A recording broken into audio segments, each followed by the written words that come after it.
I was telling everyone that this is the third in a series and that they can find the other two recordings, and that's as far as I got. So let's do this. Oh, awesome. I know. I can't believe it's the third one. I remember so long ago we were actually planning all of this, and now it's like we're coming at the tail end of it, Valerie. Time flies when you're having fun. I know, crazy, crazy. We covered some really fun topics, and I'm excited about this one because it kind of ties them all together. So this is fun. Yes, definitely. And so, it's so interesting because so many of our clients, that we work with, and I know it's the same for you, they just feel like really, that concept of understanding what is working with your marketing, it's such a gray area for people, and we know it's not overly black and white. And, but today we're really going to dive in and say, okay, how do we really gauge our success? What kinds of numbers and metrics should we be looking at? And I know you and I have a bunch of really awesome notes, and we've only got about an hour to manage it all. So we're going to jump in. So everybody I don't know if Valerie mentioned this before I came in, but the third screen you see is our marketing director. That's Melissa. She's got some examples and things that she's going to be pulling up. And then when I go into discussing email metrics, I'm actually going to do a screen share on my side and show some of those things I have pulled up. So I think anybody that is watching this, you can actually click and expand different screens, to make them larger if you want to look at them along the way. Also, please feel free to chat any questions that you have to us as Valerie and I are talking. We're definitely going to take time to answer any of your questions at the end. But if you have things that are relevant to maybe something we have pulled up or what we're discussing, we'll try to address those as we go along. So please join the conversation. These types of webinars work best when everybody is actively involved, and we're making sure that we're giving you guys the kinds of information that you want. Totally. Ask questions. We love it. All right, so Valerie, I know we're going to be discussing website, social, and email metrics today, and looking at all of that. And I really loved when you sent me your 4 key metrics that you feel we should track. And if you don't mind, Melissa, if you can skip ahead, I think you need to skip ahead 2 screens, Melissa. there we go. And why don't we just go ahead and jump right in if we're done with all the housekeeping stuff. Let's do it. So, I think, the awesome thing about the internet is that there's so much tracking available, between Google Analytics and Facebook Insights and our tools that we use to send out our emails. There's all kinds of information. And I think sometimes it can get a little overwhelming because we think there's all these things. Should I be tracking all of them? And what does that mean? And we get really caught up in things like SEO and bounce rates, and then it starts to get really confusing. And so I usually start with saying, there are 4 main things that you should be tracking regardless of what you're doing. And these are kind of them simplified. So the first one is your influencers and your engagers. Now, your influencers are your raving fans. Like, guys, these are the people that they like everything that you do. They follow everything that you do. They share your stuff. They cheer you on. They're the first to sign up for things and like things. You want to pay attention to those because not only are those the people that are engaged for whether stuff is working or not, but they're also the ones that you want to recognize and engage with and thank and appreciate because they're gonna keep putting your good stuff out into the world. And then your engagers are, again, those people that sort of get involved and ask questions and participate and sign up for things and attend your events and show up for you. So you want to pay attention to them. Are they liking your stuff? Are they participating? Because if they're not, it's a really good clue that something's maybe not hitting the mark. So that's number 1.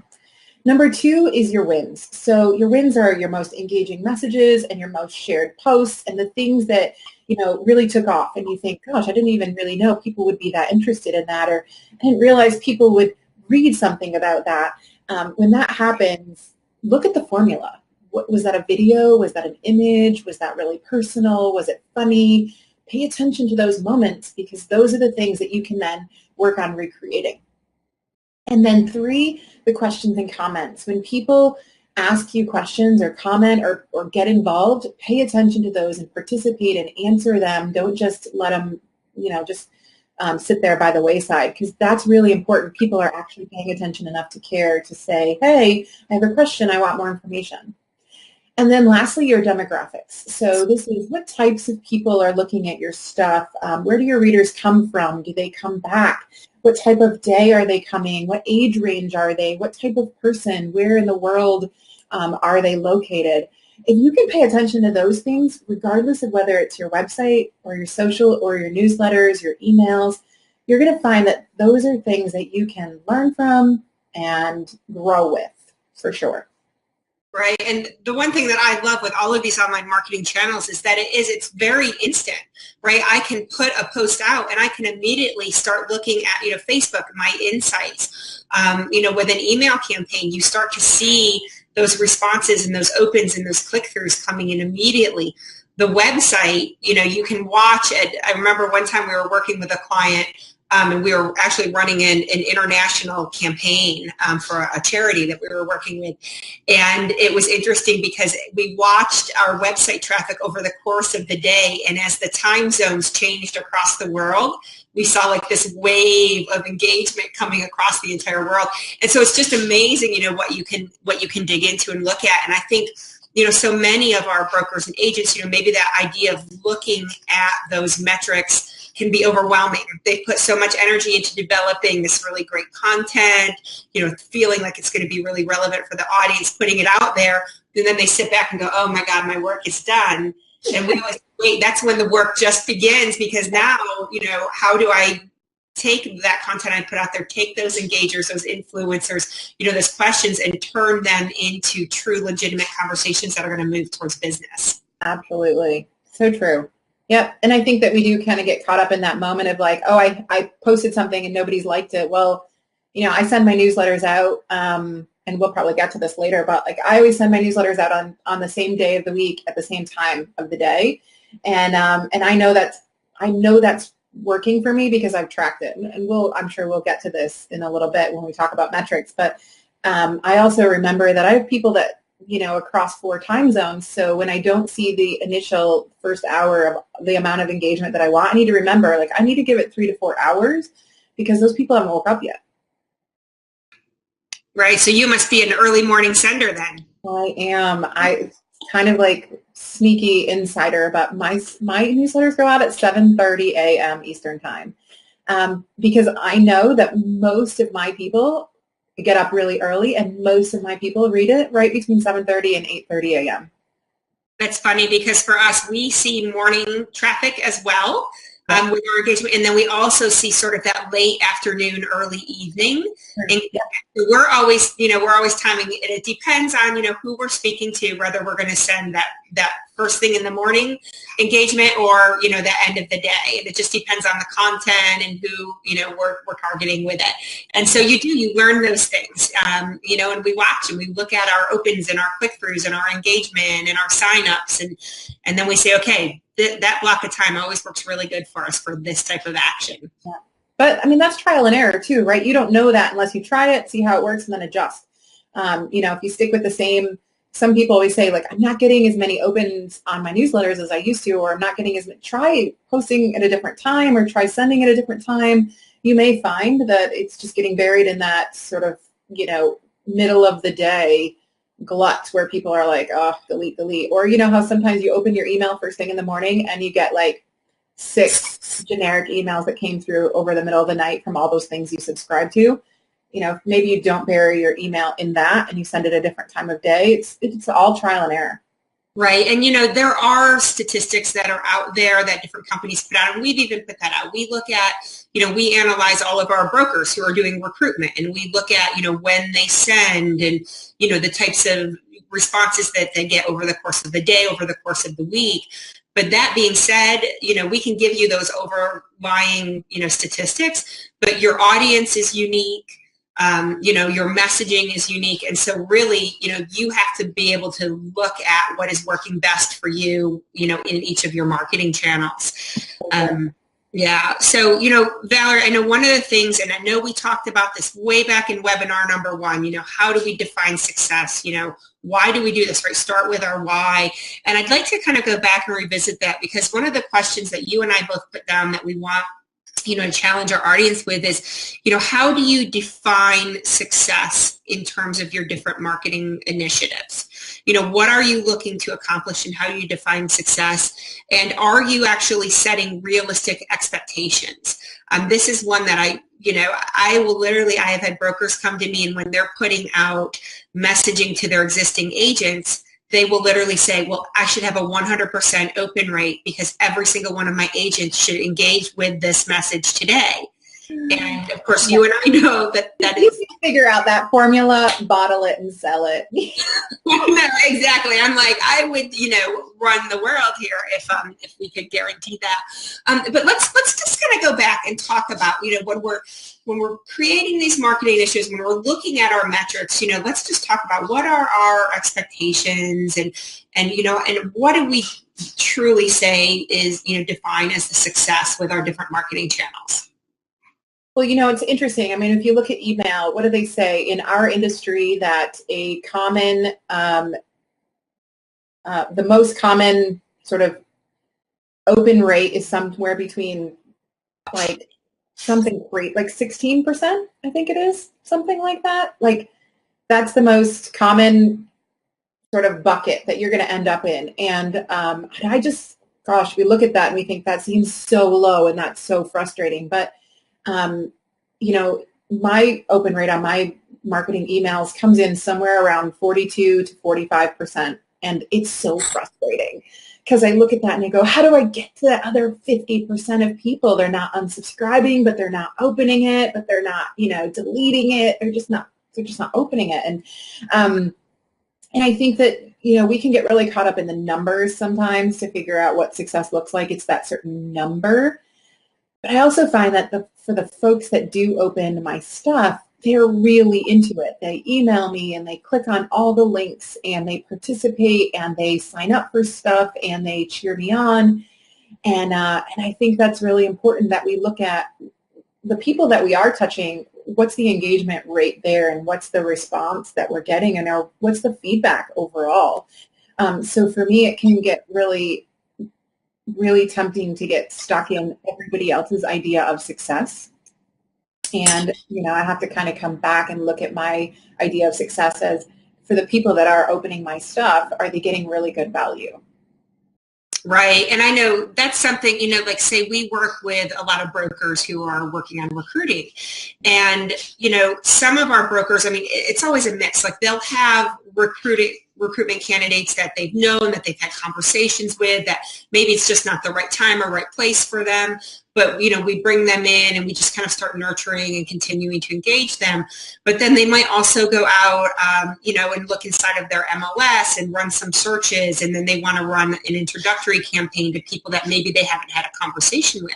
And we'll generally see, people, when I've had long-term established relationships, I've organically generated these lists, we tend to see those nice high, right, 25, 30, 40% engagement rates. Whereas it's somebody, if they came to me via, a secondary source or a referral through someone else, we tend to see, maybe anywhere from 8, 10, 12% open rates. But once again, what we do look at is say, okay, what is the relationship that you have with those people?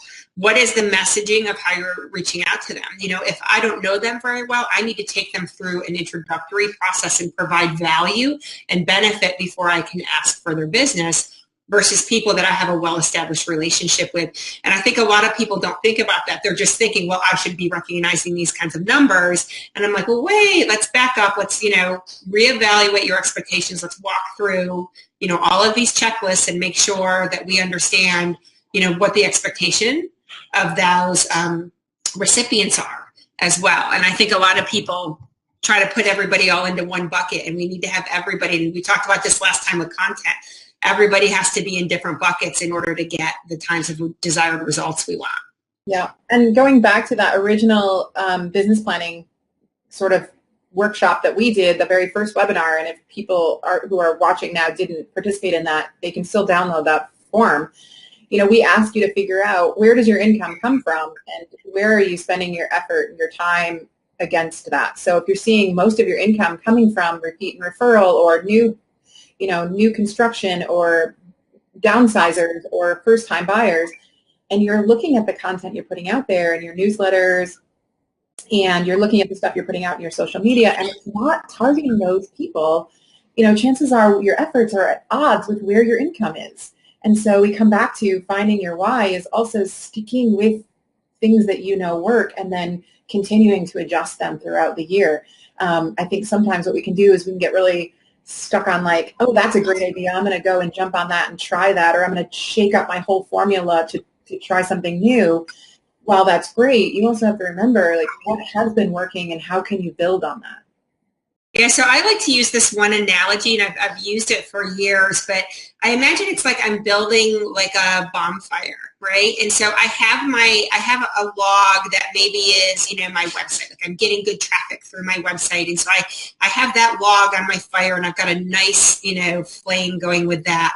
And then maybe I'm also seeing a lot of success with my email campaign. So that's like another log that's on that fire.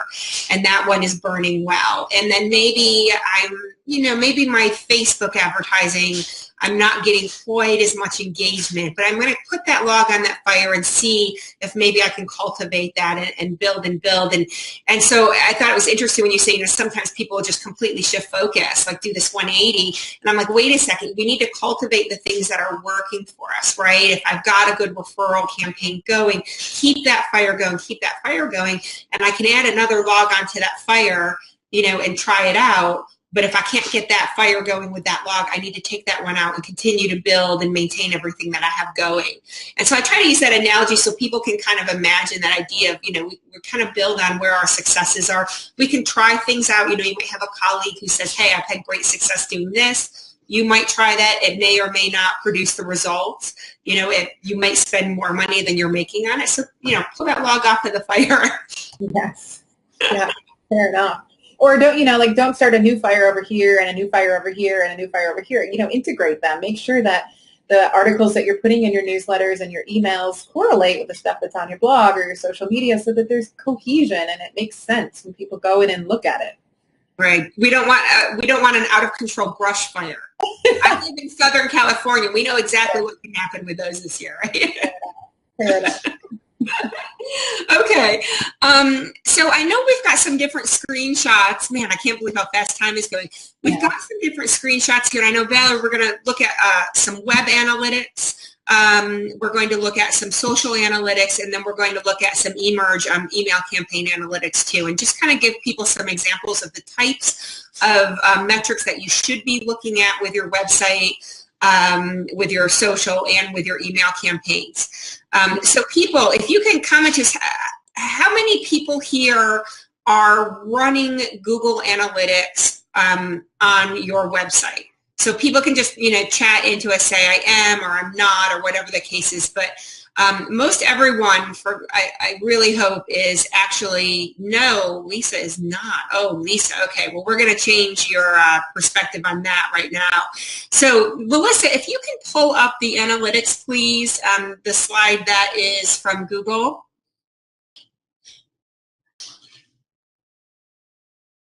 Yeah, so the awesome thing about Google Analytics, when you start to look at these, is Google is amazing at taking content data and breaking it down in really simplified forms. And so what you guys are looking at right now, quite a few of you are saying you're not, you don't have Google Analytics.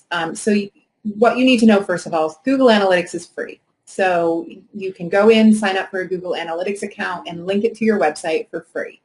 And what it starts to do then is it starts to track things like how people get to your website. And once they're there, how long do they spend? And on what days and what times of day do they show up? And how long do they hang out once they're there? It tracks things like the countries or the cities that they're coming from. It also tracks things like what kinds of words are they using to find your website?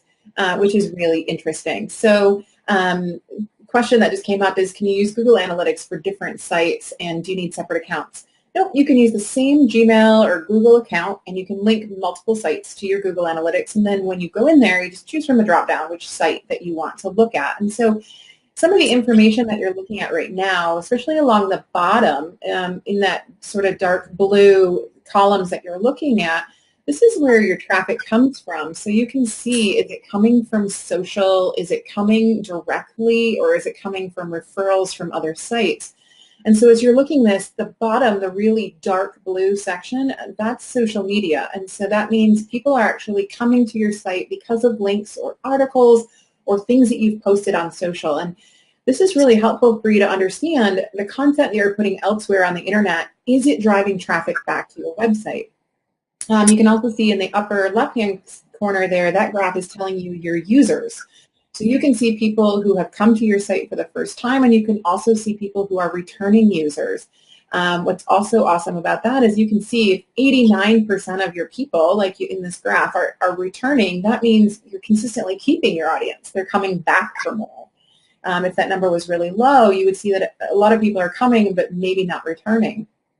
And then on the right-hand side, you see active users, and so you can see, again, how many people are coming on what days, and you can start to correlate that with, oh gosh, I posted a new thing that day, and so I saw my traffic increase, or I sent out a newsletter or an email that day with a link in it to my site, and I see that people are actually clicking through and visiting my site from that. So it's really helpful to understand, I'm creating this stuff and I'm sending it out. Is it actually working? Is it driving the traffic where I want them to go? Yeah, one thing that I really like to track with our Google Analytics is not only the entrance pages that people come into, but how long they stay and then where they exit. And of course, our initiative is a little bit different than, say, a real estate agent or broker who really wants people to come in and spend a lot of time exploring listings and then convert into like a request for some kind of communication. For us, we really want to see people spending a lot of time coming in, engaging through our site and looking at the paths where they explore our products and services, and then moving into an action like a free trial or a subscription or things like that. And so we analyze those site and click paths that people go through, and then we look for different kinds of problems. So about a year ago, we were having some problems where we were recognizing drop off right from our homepage, like a lot of drop off, and they weren't really taking click actions. And so we reevaluated, the main presentation of our homepage, the main call to actions, and completely restructured that. And now that's no longer a problem. And so it's amazing the types of things that you can look at. And even how you're guiding people through your site, and how easy is it for them if they're interested in a listing, how easy is it for them to find your contact information, to take that conversion step to become a legitimate lead for you. And your Google Insights or Google Analytics really allow you to kind of dig in and look at that. And it's all these nice graphs. It's pretty simple to click around, and they have some really great tutorials that you can go through as well. So for those of you, I'm kind of concerned. We have some people that are coming in and saying that they're not running analytics. I suspect, that most likely you have, used a third party to create your real estate website. So whoever that party is, whether say it's Agent Evolution or Homes.com or whoever you may have used, contact your rep there and see if they might have Google Analytics running. They may not have given you those login credentials. And if they don't, ask them what it would take to get those Google Analytics. And as long as you have a Google account created, they should be able to assist you with that process. I think it's really valuable. We all spend a lot of money, creating and maintaining our web presence, and it's really, really helpful for us to understand, what kinds of traffic we're recognizing and how people are utilizing our sites to make sure that we're giving them that best user experience. Yeah, totally. And so I have analytics set up on my blog, and my blog posts are not generally super long. And so I estimate that it's probably a 3 to 5 minute read for most people to read a blog post. And so when I track how long people sit on my blog, if I see that on average I'm tracking more than 5 minutes, I'm really happy, because that means that they're moving around, they're looking at other blog posts. I start to see that the traffic on the blog post is coming into one source and going into multiple other posts, or that they're signing up for my newsletter. So it's just, those are the types of things that you guys want to track on your site, because you don't want just somebody to come in off of a link, look at a listing and go away. You want them to then click around and look at your testimonials, or maybe watch your videos, or find out more information about you. Exactly. So if anybody has any additional questions about Google Analytics, go ahead and put them into the chat and we will address them, as we move along here. But what we're going to do now is we're going to do talk about social media and some Facebook, and I think you've got some Facebook insights that you're going to share with us. So Melissa, if you could click to the next screen for us. Oh man, look at all, it's just, I'm a data freak. Of course, I deal with data, I deal in software, and this stuff just makes me drool when I see like so much information that is available for us. So Valerie, you sent these screenshots. I'm going to let you talk about all of this, but man, this is fantastic stuff. Well, first of all, for those of us that aren't sort of data geeks about this can look a little overwhelming. There's a lot of information on the screen in front of us right now. So what I really want you to do is, as if you have a Facebook page, there is a tab at the top that says Insights, and you go there, not your Facebook profile. Unfortunately, there's no insights available for your personal profile. You have to have a business page. And once you have a business page, Insights is built in. So what you're looking at right now are actual stats that Facebook provides to me about who visits my Facebook page. And so again, what you're looking at, top left corner, is where are my people coming from? So, just over the last week, 22 people came in from social out of 54. So I'm seeing that that's a huge source of people coming from other places on social media to visit my information here. So I love that. And I also see over on the right-hand side that there are definite spikes on certain dates, and that's because those are the days that I posted new things, or I sent people to my page, or I referred them. And so again, if you're not seeing spikes of activity or new likes or new people that are following you, so for example, on the right-hand side, that upper right-hand corner, anywhere that you see pink, those little tiny pink, that means I had people that unfollowed me or unliked me. Now, we tend to maybe worry about that and take that a little bit personally, but what we need to look at is that we have so many more people that have liked it, and that those likes and those people that are engaging with us correlate with times that I've posted really good stuff. And so that's a good stat to look at. As we mentioned before, you can kind of see when the hot times are for people to visit you, and down on the right-hand side, you can see that I have a graph in there that tracks users by time of day. And so my users are visiting me in there.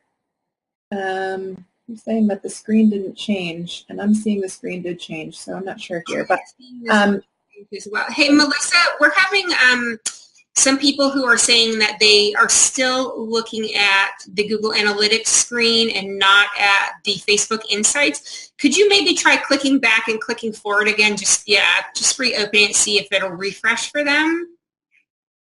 So as we do that, what you're seeing with all those little blue squares down on the right-hand side there is you can see by times of day when people are visiting me, and you can see the darkest, which is kind of crazy, on social, completely different from my newsletter.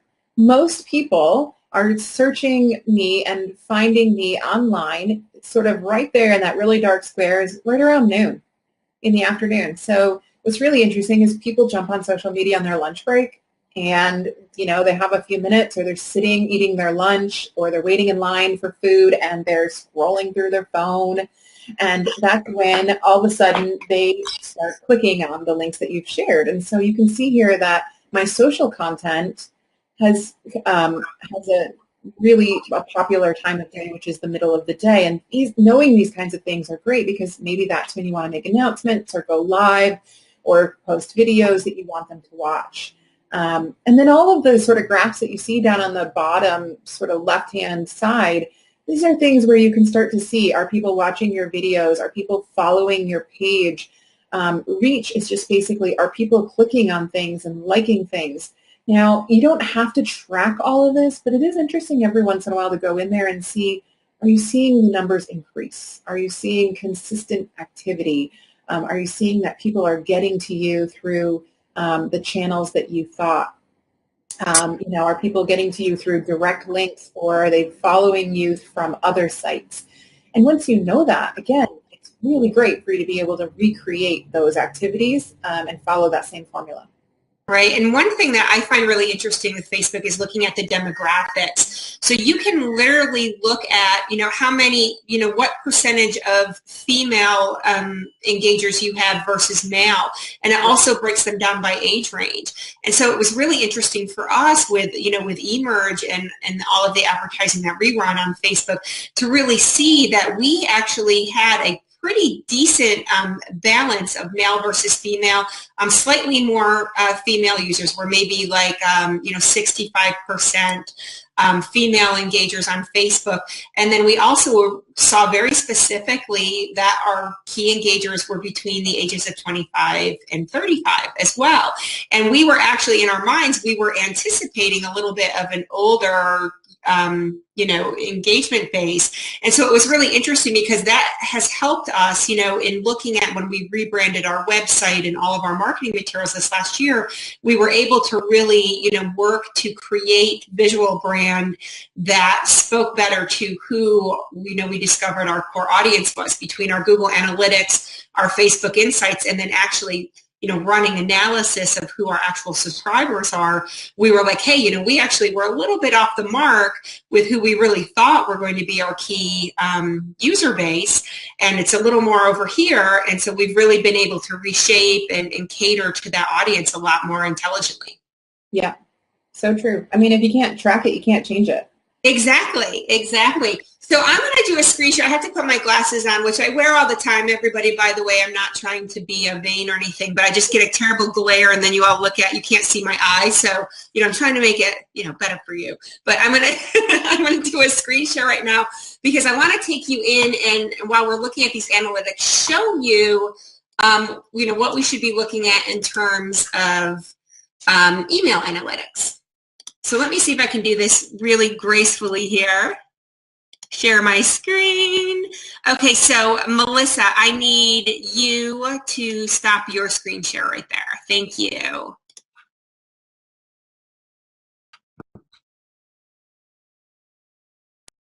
And my screen share is loading. Is everybody seeing my screen share? Yep. You see that? And everybody else, I hope. Okay. So what we're looking at here, I'm getting yeses. Clifton, you are having all kinds of problems. I don't know what's going on with you, sir, but please note that we will have a full recording of all of this that will show all of the proper screen shares. So if you continue to have problems, you can download the recording. Also, if you're using Safari, by the way, Safari can be a little bit tricky. So you might want to switch over to like redial in with like a Firefox or a Chrome. So hopefully that'll work. But it looks like everybody else is doing okay with us. So the screen share that I'm showing, this is an agent that uses us for her consumer outreach. And I thought it was interesting. I actually pulled up a couple of her email reports. So inside of eMerge, every time that you send out an email or you launch a campaign, we track, all of the people that you've, sent to, all of their opens and engagements. And we help build like a user profile for people, which is really neat because I can take, a buyer lead or a seller lead, and I can actually look at the history of all of their engagement with me on an individual level, but I can also look at my emails as a cumulative. And so these are a couple real common messages that our clients will send out. So she had an open house that she just recently in January actually sent out an invitation. And I can see in the report she sent it out to 136 people. Look at this. She had over 51% open rate.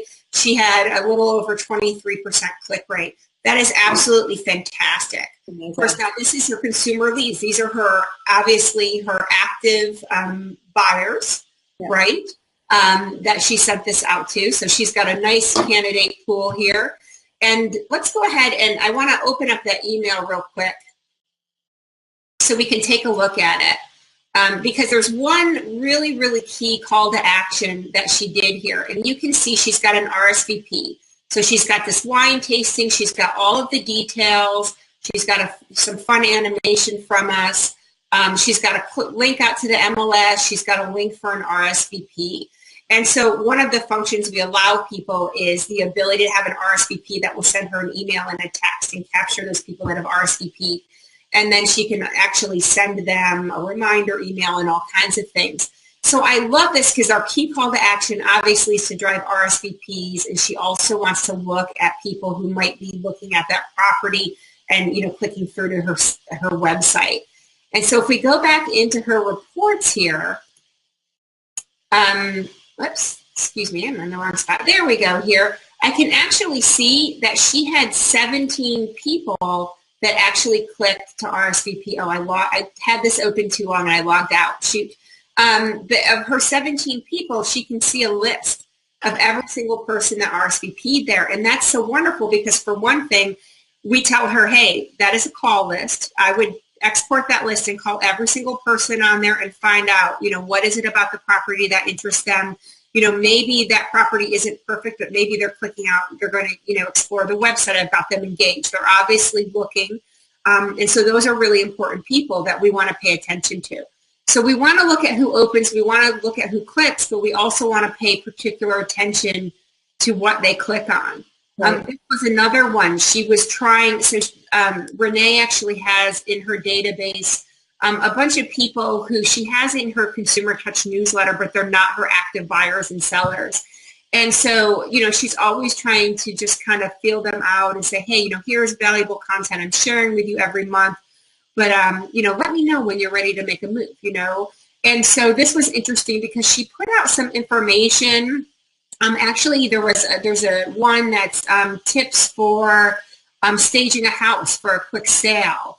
And, you know, she had some activity there. She had people clicking through, you know, to her website to actually look at the listings. And so those are triggers to me where I say, okay, you know, you sent the email out, Renee, now let's log in. Let's look at how people are engaging and what key call to actions they're engaging with. And then what follow-up activities do we want to make from there? Do you want to send them a follow-up email? Do you want to put them into, you know, a personal call campaign?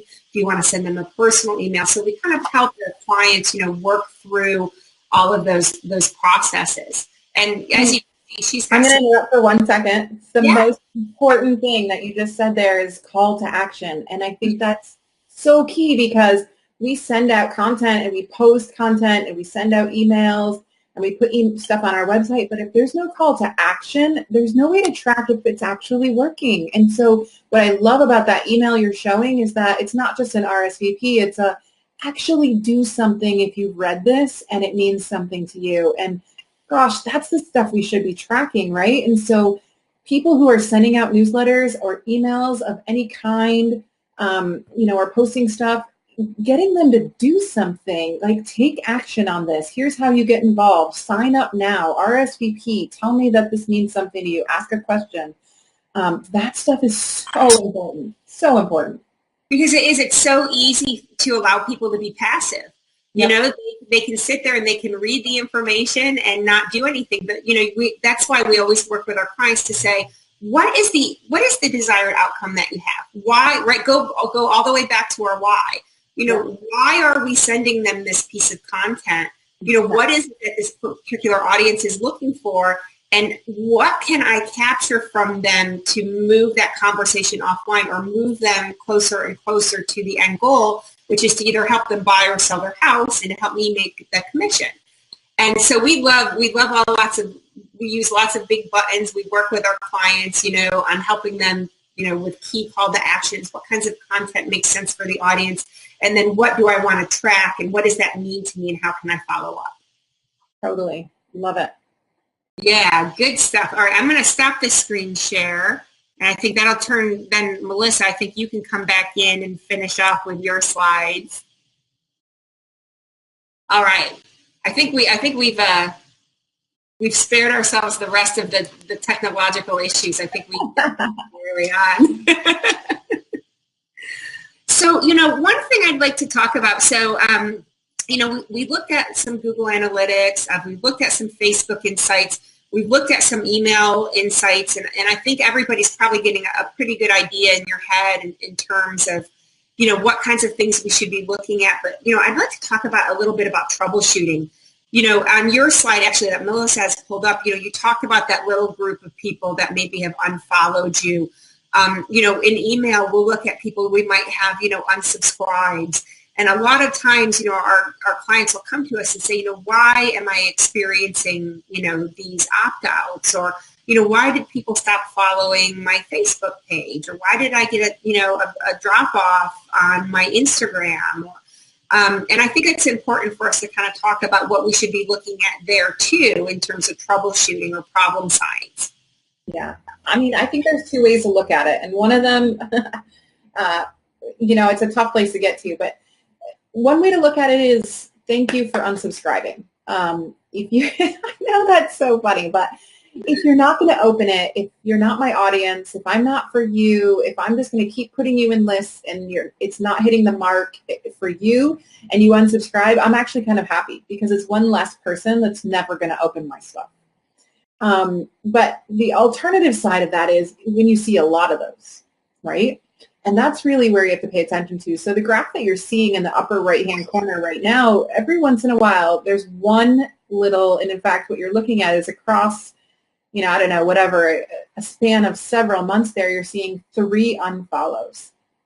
For me, that doesn't bother me. I don't focus on those 3 people because I think out of all of those people that follow me and all of those people that seem to be getting value and engaging with me, those 3 people have self-selected that this is not for them. And that's okay because not everybody's for me and I'm not for everybody. Now, if I was seeing those numbers consistently be 5 people unsubscribed or unfollowed and, 16 people unsubscribed from that email blast or whatever, I would start to seriously look at how am I putting my content out there? What are my calls to action? What am I titling my emails and my posts? What kinds of words am I using? Am I targeting the wrong people with the wrong content? And that's really where I think it's important to kind of make the distinction because we can get really wrapped up in, oh my gosh, 3 people unfollowed me. Cool. Let them go. Focus on the ones you have and provide really great content. And if you don't see that that's a pattern, you're doing okay. Right. And I think it's important to, think about the expectations of the audience. And that's why we always try to get our clients to not lump everybody into one giant bucket because the kinds of content and communication I'm going to have with an active buyer is different than an active seller, which is different than a past client. And I know we talked about that in our content session, last month, but that's one of the things we'll look at, if a client comes to us and we notice that they've got, high bounce rates, high unsubscribe, we're like, okay, well, who are you sending to? What is the messaging you're putting out? Does it meet their expectations? Is it relevant for them? And we also, another thing we look at is frequency. How many of you have, you follow like a certain business or a certain person, say on Instagram, and that person will go and post, a dozen individual photos on Instagram and clog up your entire feed, and you're sitting there going, oh my God, it's driving me crazy. Right? People. Yeah, you have to, and now luckily, Instagram, you can kind of group a set of photos together. So thank God, but I still see people that are doing those individual. And I'm like, okay, I don't need 24 photos a day from you from one business event you went and attended. It gets to be too much. And so you'll lose followers. So think about your frequency of your engagement on each of those individual channels. With emails, with recruitment, we have brokers that say more is better, more is better. I want to touch them 15 times in the first 2 weeks. And we'll see these just tremendous drop-offs because, we look at that list and say, okay, that was somebody, that's a list of people that you've accumulated over the past 12 months. You've met them, you've engaged with them here and there. And then all of a sudden you're bombarding them with recruitment material without looking, are they engaging with it? Is it relevant? Are they clicking on those call to actions? And if they're not, then I shouldn't be continually bombarding them because I'm going to, recognize a large drop off. Yeah. I mean, I think content fatigue is a real thing. People get so much messaging and so much information. I think some of the things that work really well in terms of troubleshooting those kinds of things is, if you see that you sent something out and a group of people opened it, why not then take that message, go a little bit deeper, massage the topic title, and make it a little bit more interesting, and then go after the same people who opened it to try and start a conversation. So, for example, Amazing houses for sale in this neighborhood right now. 12 people open that. And you might think, gosh, that's not a great number, but those 12 people are interested in that neighborhood. So now you go back to those 12 people and your next, communication to them is the best 3 houses in this neighborhood right now. The best value houses, the most updated, the coolest, mid-century modern, whatever. And then of those 12 people, you see that 6 people opened it. Okay, now those 6 people are actually really interested because twice they've opened something in that neighborhood. So now you go back to those 6 people and you say, how can I help you get ready to either buy or sell in this neighborhood? Here are the top 3 stats you need to know. When those people open that, you now have an understanding of what exactly those people are looking for, as opposed to, oh my gosh, 52 people of this didn't open it or didn't subscribe. Focus on the ones who do. Focus on the ones who engage, because that means they're actually interested in your content's hitting the mark. And then refine it and do better and get, more interesting and more specific for those people. It's human nature for us to fixate on the ones that that matter. And then you've got, like you said, those 12 people, man, that is gold. Those email reports, those 17 people who clicked on that RSVP, that is gold right there, because there can only be one buyer to that house, but now I have 17 people who are coming to that house, and I can find a bunch of other houses in the same general neighborhood, or help them find that perfect house that meets their criteria. And that is a golden list right there. Yeah. So very true. So I hate to say this, we're getting tight on time here, and I can't believe it, Valerie. Like I say every time, you and I think we could just talk all day, and people could just kind of come in and out and join in with us. But sort of in the final, one thing, as you were just telling this story about that strategy of putting a message out and then taking that group of people and follow up and making it more and more specific, a lot of our audience tends to feel overwhelmed. It sounds like very labor intensive for them. And the one thing I want to say is that, when you're first creating sort of that, I call it a workflow, right? A campaign or a workflow, you have to put some time into it, right? You start with that why. Who is the audience? What is the path I want to take them through? But once you have created that, it's kind of like you can rinse and repeat that again and again. So, with Renee, I showed you her open house invitation, and then she sets up an autoresponder, that thanks them. And then there's something that goes out, the morning of the open house. And once she creates that workflow, she can take and repeat that workflow over and over again every time that she's running an open house to a specific group of people. Yeah, totally true. And I think, again, identifying what works and getting better at it and adapting it, and instead of, it comes full circle, right? Keep putting logs on the fire that's burning.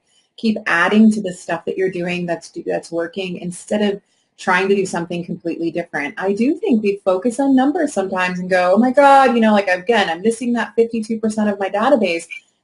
Focus on the 48%, those are the people that are consistently opening stuff. So find out, why not reach out to them and say, hey, pick the people that are the top openers of your email every time, and say, what, I see that every time I send an email, you open it, and I love that. Can I do better? Is there information you would rather get? What kinds of stuff are you most interested in? That, like you said, is gold. That's the kind of stuff where you think, these people are already engaged. How can I better help them? If I was to reach out to the top 20 people who have opened my newsletter the most amount of times in the last 3 months and say, hey, it seems like you're loving my newsletter.